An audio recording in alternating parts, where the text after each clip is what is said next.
का स्वप्न होता है कि उसकी पुत्री को ऐसा वर मिले जो सर्वश्रेष्ठ हो, सर्वोत्तम हो। इसी उद्देश्य से मैंने अपनी पुत्री सीता के लिए ये स्वयंवर आयोजित किया है। जैसा कि आप सब जानते हैं कि स्वयंवर की शर्त यह है कि जो भी भगवान शिव के इस महाधनुष को उठाकर उस पर कृतज्ञता चढ़ा देगा, वही व्यक्ति मेरी पुत्री सीता को वरण करने का अधिकारी होगा।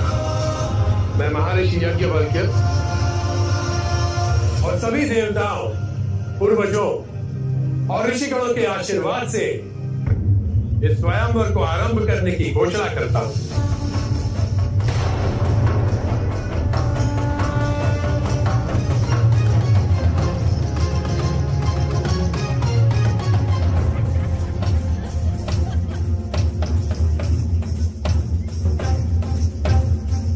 ओम शांताय तेजसे सर्वदिशनाय सर्वसमर्थाय सर्वविल्याय महेश्वराय नमः शिवाय ओम हर हर महादेव।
तुम्हारे पूर्वज देवव्रत के पास धरोहर के रूप में रखा गया यह शिव धनुष, परंतु अब इसको विदा करने के लिए तैयार हो जाओ, क्योंकि इस पर प्रत्यंचा चढ़ाकर अपने साथ लंका ले जाऊंगा।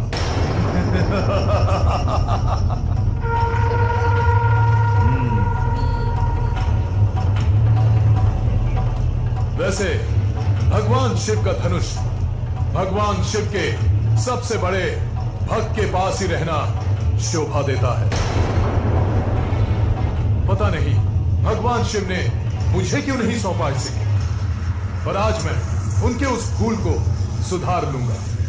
मुझे आवश्यकता नहीं है इस धनुष की।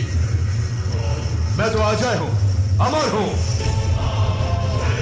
पर इस धनुष के होने से मेरे आने वाली पीढ़ियां भी अमर हो जाएंगी। और रहा प्रश्न तुम्हारी पुत्री से विवाह करने का, ये तो मेरी इच्छा ही नहीं। रावण का अंतःपुर बहुत बड़ा है, जहां इतनी सारी रानियां हैं, वहां एक और सही। स्पष्ट है कि कोई भी इस धनुष को हिला भी नहीं पाया।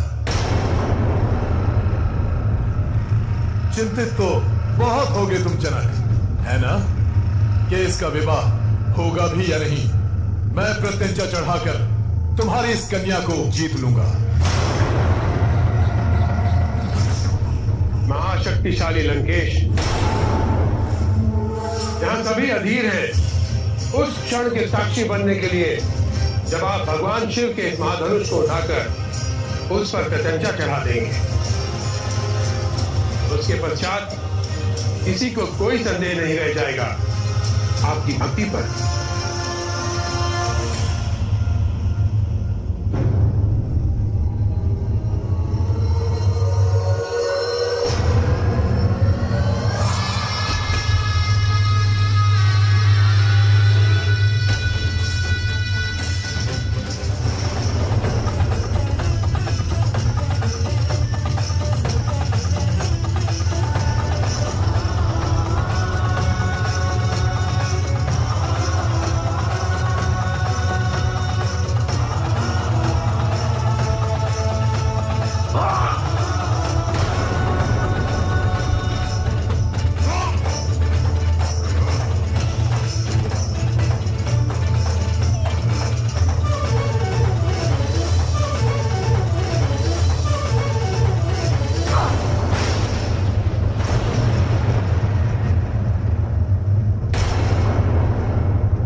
दुस्साहस किया? सामने आओ, आओ मेरे सम्मुख होकर मेरा उपहास करो कायर।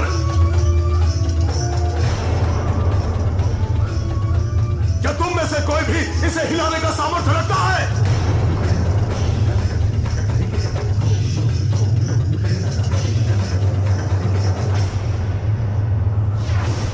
शांत हो जाइए। यदि मेरे किसी भी अतिथि ने आपका अपमान किया है तो उसके लिए मैं क्षमा प्राप्ति हूं। जनक, यह तो स्पष्ट है कि तुमने अपनी इस अयोनिजा कन्या के विवाह के लिए एक ऐसी शर्त रखी है जिसे पूरा करना किसी के लिए संभव नहीं है।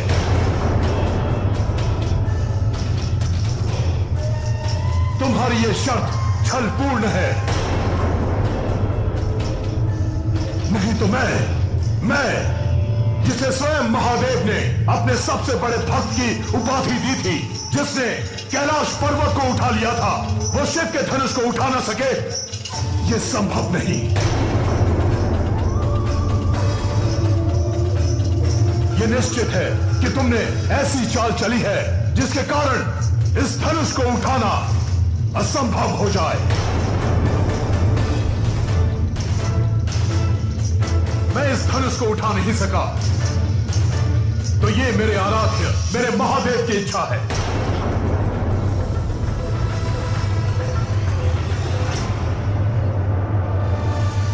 क्या तुम्हें अभी भी इस राज ऋषि की धूर्तता पर बोध नहीं हुआ है?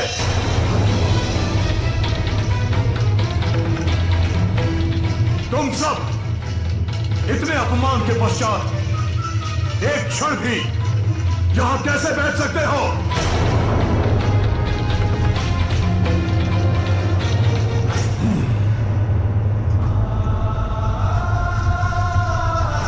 आज खेल खेल लिए राजा जनक। अब इस स्वयंवर के नियम हम निर्धारित करेंगे। ये सभा मेरे गुरु के आदेश अनुसार आयोजित हुआ था और जैसा निर्धारित हुआ है वैसा ही होगा। यदि आप सबको स्वीकार नहीं है तो ये सभा यहीं समाप्त कर दी जाए।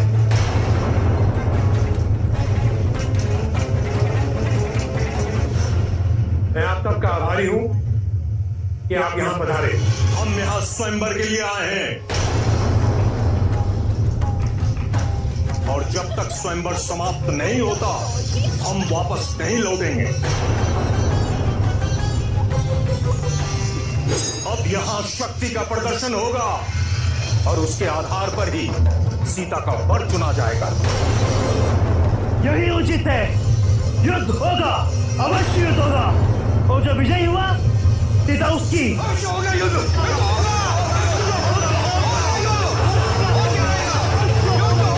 हाँ, युद्ध होगा, अवश्य होगा। युद्ध की बात कर रहे हैं, उचित है तो युद्ध तुम्हें इन दो राजकुमारों के साथ करना होगा।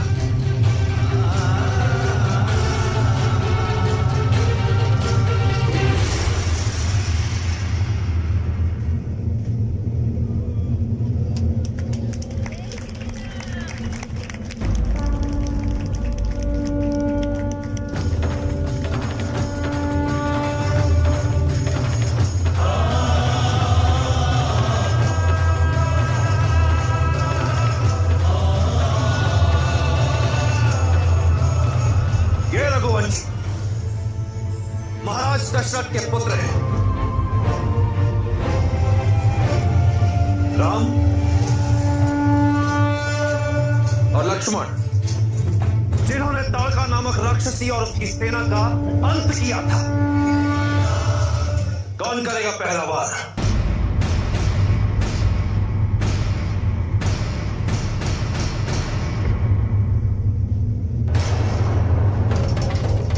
अब क्या हुआ आप सबके पराक्रम को? क्यों झुकने लगे हैं वो शीश जो कुछ ही समय पूर्व अहंकार से उठे हुए थे? क्यों मौन है वो जो कुछ ही समय पूर्व मेरी पुत्री के लिए आप शब्द कह रहे थे, जो मुझे दोष दे रहे थे?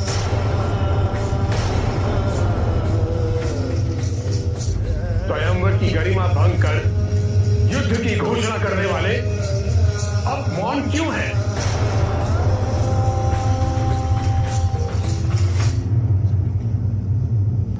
क्षमा करें, परंतु आप सबका आचरण निंदनीय है।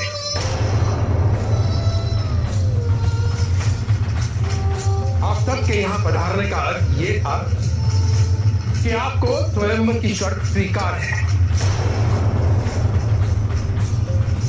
परंतु जब आप इस दिव्य धनुष को उठाने में असमर्थ रहे तो नियम परिवर्तित करने लगे। ये ज्ञात तो हुआ कि कोई नहीं है इस आर्यवर्त में जो इस धनुष को उठा सके।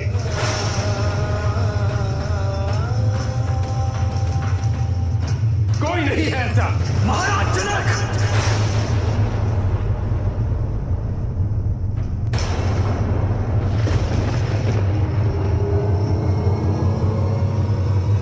क्षमा करिए राजा, और ऐसा कहकर आप मेरे भैया की उपेक्षा कर रहे हैं।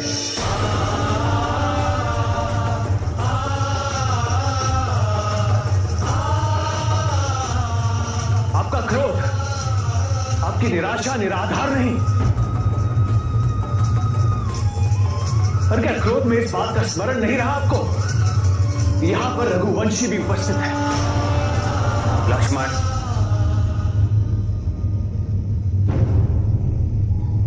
क्षमा कर दीजिए मुझे भी, पर जहां मेरे भैया हो वहां ऐसी अनुचित बात मैं सहन नहीं कर सकता। यहां पर उपस्थित राजवंशों के सामर्थ्य से मैं परिचित नहीं हूं, पर इतना अवश्य कह सकता हूं कि पूरे आर्यवर्त में मेरे भैया जैसा कोई नहीं।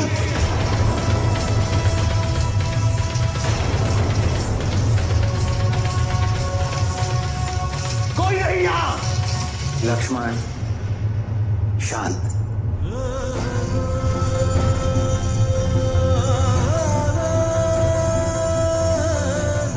क्षमा दीजिए मुझे भी,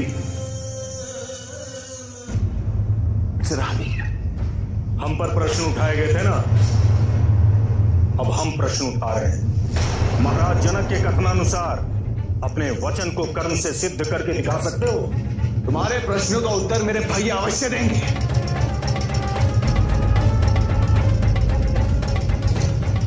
भैया जाइए, उठाइए धनुष।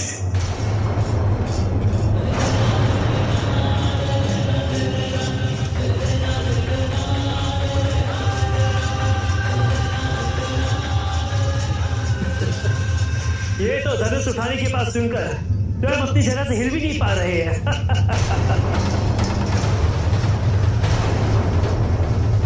लगता है छोटे भाई ने फंसा दिया।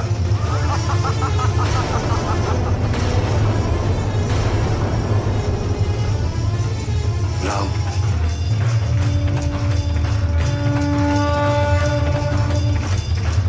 शिव धनुष पर प्रत्यंचा चढ़ाकर महाराज जनक को इन आक्षेपों से मुक्त कर दो।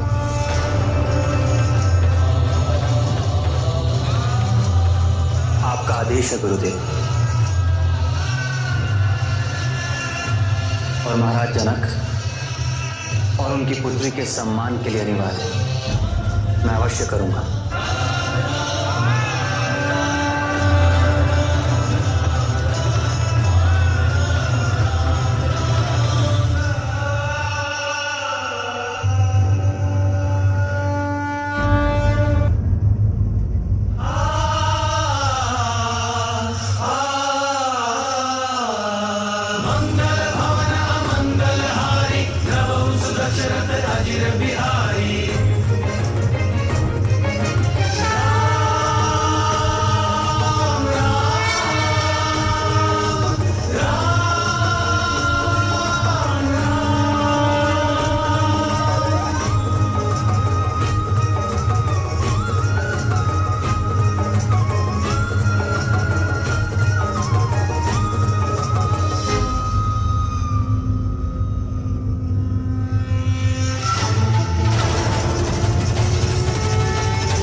आदरणीय मिथिला नरेश, मैं दशरथ नंदन राम क्षमा प्रार्थी कि मुझसे धनुष भंग हो गए। ये धनुष जो पूजनीय है, जिसके दर्शन मात्र ही भगवान शिव का आशीर्वाद और उसी आशीर्वाद को पाने की मंशा से मैं अपने गुरुदेव और अनुज के साथ यहां आया था। मैं ये नहीं जानता कि मुझसे ये धनुष कैसे भंग हो गया, किंतु इतना अवश्य जानता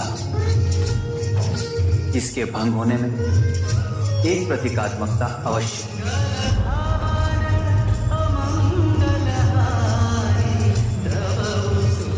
क्योंकि यहां इस स्वयंवर में जो घटित हो रहा था, उसे देखकर मुझे आभास हुआ कि आपकी प्रतिज्ञा के गूढ़ अर्थ को ना समझकर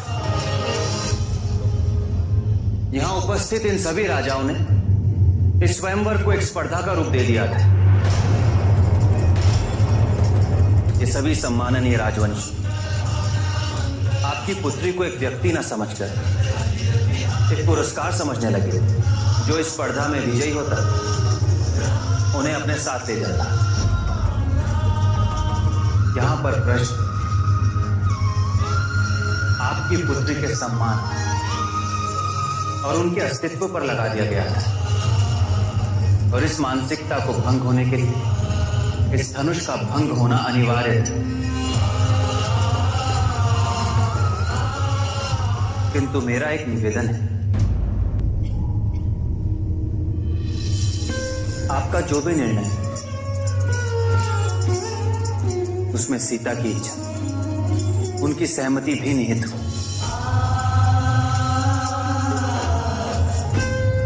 अपने वर का चुनाव करने का अधिकार होता है स्वयंवर।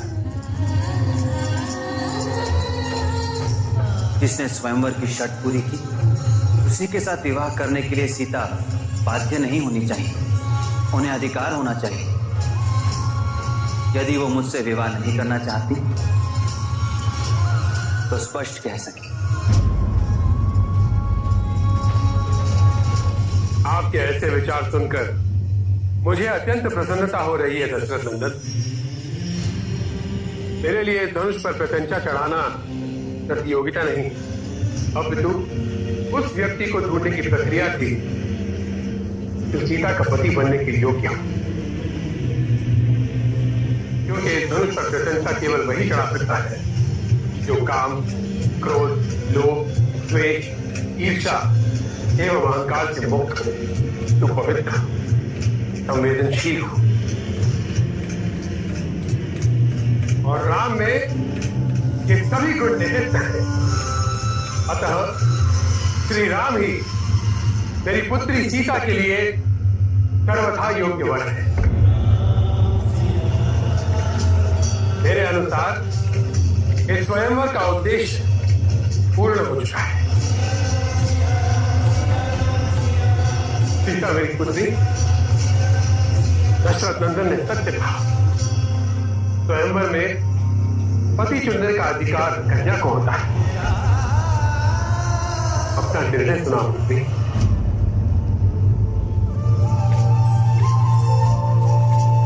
मैं धन्य हूं एक ऐसे पुरुष की समकालीन होकर, जिन्हें अपने वंश की प्रतिष्ठा, अपने सम्मान से अधिक चिंता एक स्त्री के सम्मान और उसकी प्रतिष्ठा की। मैं धन्य हूं पिताजी कि आज मैं एक ऐसे पुरुष के समक्ष, जिन्हें अपने पुरुषार्थ को सिद्ध करने हेतु किसी स्त्री को नीचा दिखाने की आवश्यकता नहीं पड़ी। जो ये समझते हैं कि स्त्री के सम्मान में मानवता का सम्मान निहित है,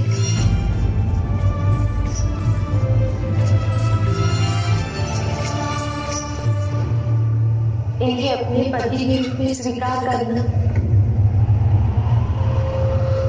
ये मेरा सौभाग्य होगा पिताजी।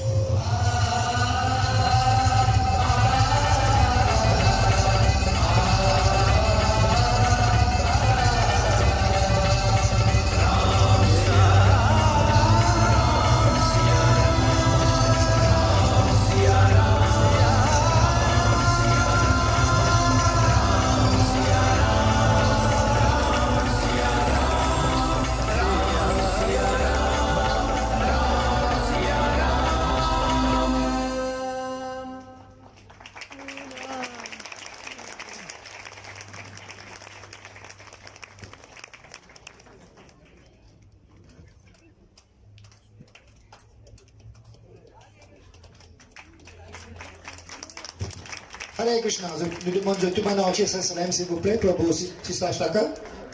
Et nous devons vous présenter. Alors, une fois encore, Haribol! Belle présentation des artistes.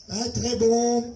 Et Ram Sokatha, Hirde Kochulete, hein, nous allons sentir un petit peu les Ram présentés. Très extraordinaire présentation des artistes du temple.